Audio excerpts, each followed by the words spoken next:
वर्णन है शंकर जी दरवाजे पर जा रहे हैं, जन्माशा तो कोई आया ही नहीं देने के लिए, लड्डू पूड़ी तो छोड़िएगा, कोई राम राम करने को तैयार नहीं है। तो नंदी पूछते जा रहे हैं लड़की वाले का घर किधर है, लड़की वाले का घर किधर, नंदी पूछ रहे हैं।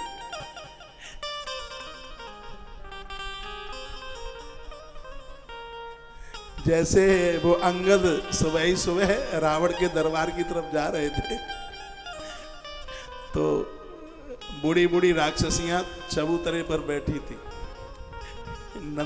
वो निकल रहे थे वहां से अंगद।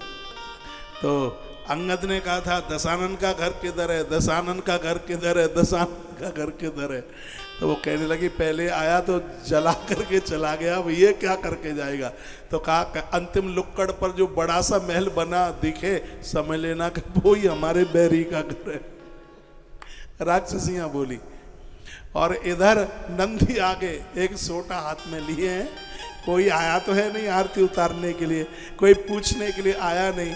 नंदी डंडा सोटा हाथ में लेके आगे आगे चलते हैं, लड़की वाले का घर किधर है, लड़की वाले का घर किधर। जिनकी खिड़कियां खुली थी उन्होंने भी खिड़की बंद कर ली। देवराज इंद्र चौराहे पर खड़े थे,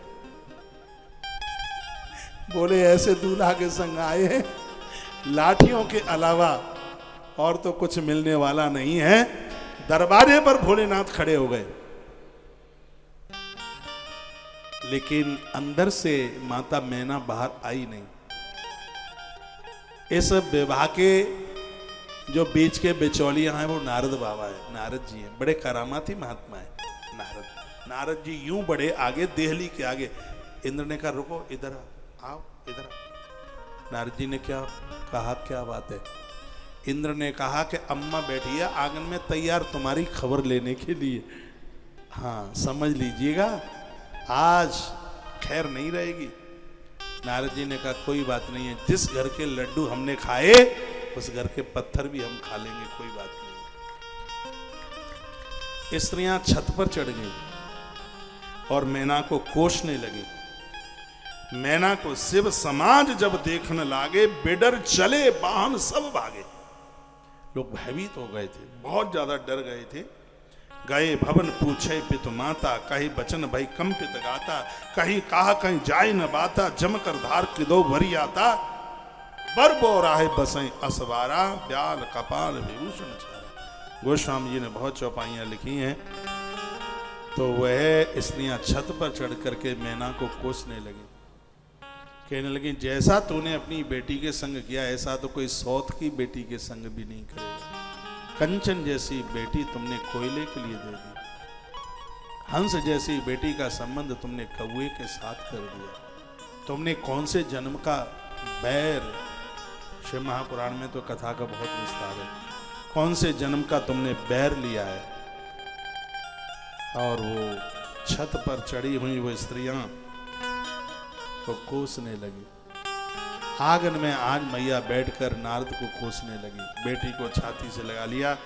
नारद कर में कहा बिगाड़ा, भुवन मोर जिन बस हो जा। इस नारद का मैंने क्या बिगाड़ा, देख स्नेह गोद बैठारी, श्याम सरोज नैन भरवारी। आंख में काजल लगा हुआ था और वो बहता हुआ थोड़ी से नीचे गिरने लगा। अम्मा बहुत रोई है, बहुत रुदन की। नारद को कोसने लगी। तब माता पार्वती अपनी मां को बोली, अस विचार सोचे मत माता। कितनी बुद्धिमान बेटी है इस मां की। अस विचार सोचे मत माता, सो न टरही जो रचे विधाता। मां तो काई के लिए रो रही है, विधाता ब्रह्मा ने जो लिख दिया है उसको कौन टाल सकता है। कर्म लिखा जो बाहर ना हूं, तो कत दोष लगाए कर। मेरे कर्म में मां जो लिखा था, आप किसी को दोष क्यों दे रहे हैं। तुम सन मिटे के विधि अंका, क्या तुम विधाता के लिखे अंकों को मिटा पाओगी। मां तो व्यर्थ जन ले हो कलंका। मैया तुम अपने माथे पर कलंक का टीका क्यों ले। पार्वती अपनी मां को समझाती। कथा कहती है यदि कोई हल्का घर मिल भी गया है, माता पिता दुखित है, समझदार बेटियां आज भी अपने मम्मी पापा को समझा देती। बहुत कष्ट होता है, ससुराल में परेशानी होती तो भी अपने माता पिता को अनुभव नहीं होने देती। वो यही कहते हैं पापा बहुत अच्छा है, सब ठीक है, थोड़ी बहुत कमी है वो सब बदल जाएगा, सब ठीक हो जाएगा, आप टेंशन मत पालो, सब बढ़िया है, सब आनंद है।